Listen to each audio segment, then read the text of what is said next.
Ils sont arrivés tôt pour profiter des derniers instants de calme avant la foule désormais quotidienne de touristes venus découvrir la demeure de Joséphine Baker.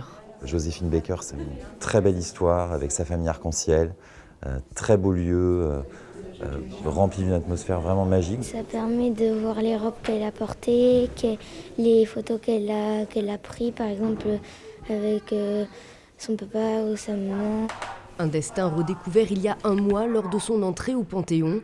Costumes, objets personnels, dans les esprits, c'est une tranche d'histoire qui reprend vie. Je trouve ça très très important en fait, de perpétuer cette mémoire et justement ces actes de bravoure qui sont encore importants à nos jours, quoi. C'est quand même très, très impressionnant d'être sur les lieux mêmes où elle a vécu avec ses enfants et puis de voir aussi tout ce qu'elle a fait pendant la guerre. 25% de touristes supplémentaires au mois de novembre, autant en décembre du jamais vu pour le château d'Émilande qui a parfois accueilli près de 500 personnes par jour.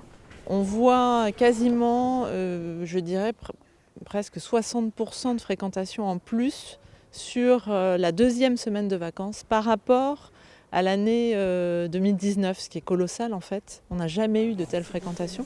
Là, on sent que les gens viennent vraiment pour Joséphine Baker, pour la rencontrer. Plus de touristes, mais aussi plus d'achats. La boutique, elle aussi, a doublé ses ventes. En tête de liste, les livres sur l'icône des années folles. C'est les biographies d'abord, les CD après, les cartes postales, etc. Après cette frénésie quasi estivale, le temps du repos est arrivé. Le château ferme ses portes pour un mois jusqu'en février prochain.